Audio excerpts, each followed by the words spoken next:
गणित बही प्रथम पाठ हूँ पूर्ण संख्या। तो यही विषय आज आम पढ़ा जेहेतु गोटे संख्या विषय आम पढ़ुचु पिला माने तेणु मु बहुत गुड़ाए संख्या विषय तुम मानक कहबी। तो पूर्ण संख्या जानिबा पूर्व क्यों क्यों संख्या आमको जानिथिबा दरकार से संख्या विषय में प्रथमे आलोचना करिबा। तो पूर्ण संख्या जानिबा पई प्रथमे आमको जानिबा को पड़िबो गणन संख्या विषय रे। गणन संख्या कौन ताहा प्रथमे आम आलोचना करिबा। पिला माने गणन संख्या को आम इंग्लिश रे कहूछु नेचुरल नंबर। नेचुरल नंबर्स रो प्रथम लेटर तुमे माने देखि पारुछो एटारे कैपिटल एन। कैपिटल एन अक्षर हिसाब रे एहार निकनेम आमे ताको कहबा एन। जेते बेले तुमको मु कैपिटल एन बोली कहबी तुमे माने जानि देबो जे सार गणन संख्या विषय रे ही कहउचंती। तो गणन संख्या रो निकनेम हला एन। एबे आमे जिबा गणन संख्या रो संज्ञा। गणन संख्या काहाकू कह जाय। पिला माने जो संख्या हमकू गणिबारे सहाय्य करे ताहाकू आमे गणन संख्या कहू। तो तुमे माने जेते बेले क्लास रे पिला मानकू गणुचो आमे केउठारु स्टार्ट करूछु निश्चित भाव रे 1 रु ही स्टार्ट करूछु। तेणु गणन संख्या आमको गणिबारे सहाय्य करे। तेबे तुमको जदि किए पछारे गणन संख्या काहा कह जाय तुमे कोन कहबो जो संख्या आमको गणिबारे सहाय्य करे ताहाको गणन संख्या कह जाए हला। तो जो संख्या हमको गणिबारे सहाय्य करे ताहाको गणन संख्या कह जाए। याको क्यों अक्षर द्वारा सूचा जाए याको इंग्लिश लेटर रो कैपिटल एन अक्षर द्वारा सूचा जाए। तेबे एन अर्थ हला नेचुरल नंबर बा गणन संख्या 1 2 3 ए सब आम गणिबार व्यवहार करूँ।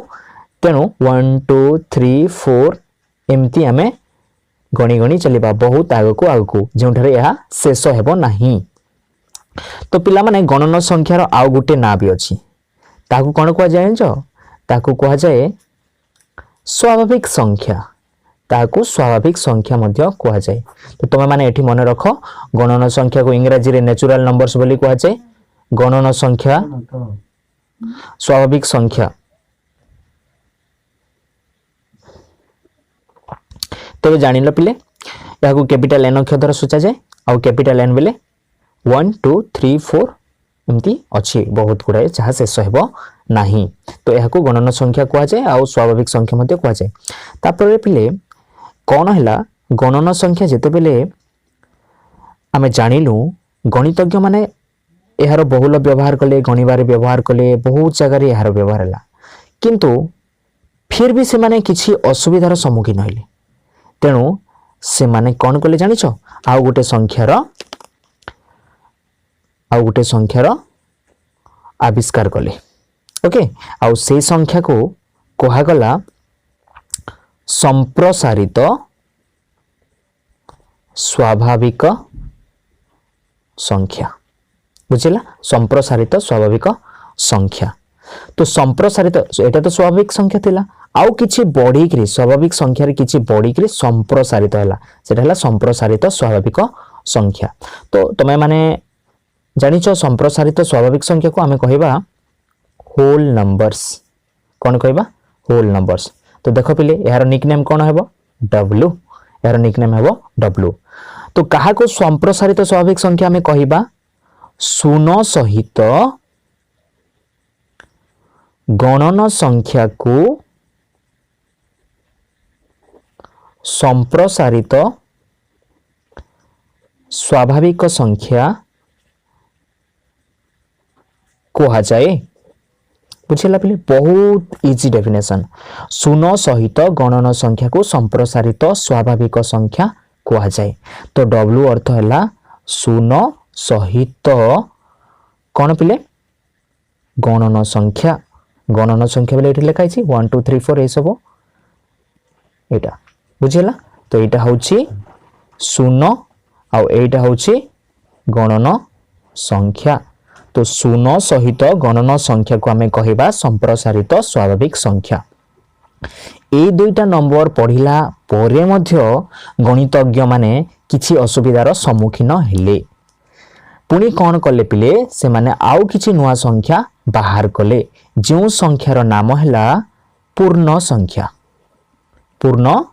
संख्या बुझिला पिले पूर्ण संख्यार इंग्राजी नाम हेउछि इंटीजर्स बुझिला इंटीजर्स यार निकनेम आमे भी देखिबा तार निकनेम जेहेतु पूर्ण संख्या माने इंटीजर्स आई अक्षर द्वारा स्टार्ट होची तेणु तार निकनेम हबो आई और जेड भी पिले जेड अर्थ हैला यह गोटे जर्मनी शब्द रु आसीची झालेन झालेन अर्थ हैला पूर्ण संख्या एही जर्मनी शब्द रु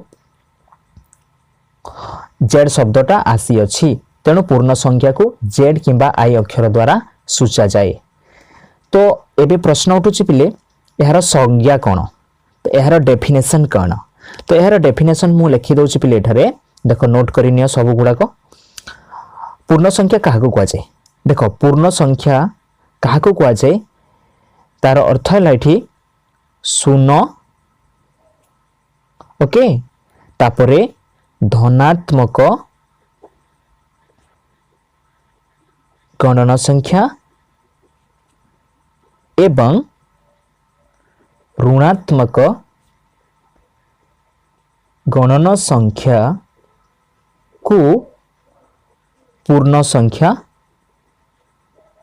कुहा जाए बुझिला पिले शून्य धनात्मक गणन संख्या एवं ऋणात्मक गणन संख्या को पूर्ण संख्या कुहा जाए तो पिला माने एटी तीनोटी जिनिस रहउछि गोटे हला शून्य आ गोटे हला धनात्मक गणन संख्या आ गोटे हला ऋणात्मक गणन संख्या तो यह को क्यों अक्षर द्वारा सुझा जाए पिले जेड किबा आई तो जेड अर्थ कोन कोन हेबो देखो मु केमते लिखुछि तार लिखिबा स्टाइल को देखो मझिरे शून्य धनात्मक गणन संख्या एटा हला धनात्मक गणन संख्या ता पछपटे शून्य रो पछाडे हम लिखिबा -1 -2 -3 एमती एटा हला ऋणात्मक गणन संख्या देखो पिले मु लिखि दोछि एटा हला शून्य एई सब जहा रहिला एटा हला धनात्मक गणन संख्या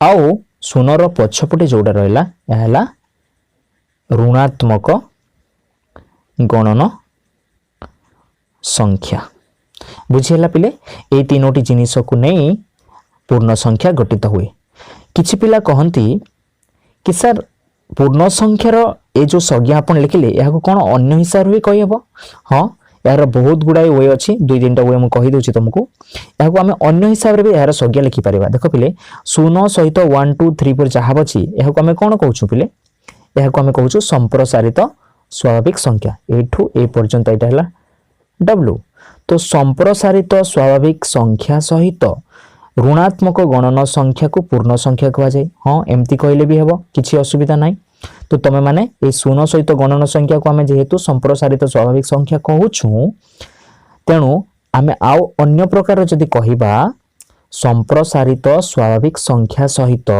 ऋणात्मक गणन संख्या को मध्य पूर्ण संख्या कह जाए या जेड अक्षर द्वारा सूचा जाए बुझीला ये।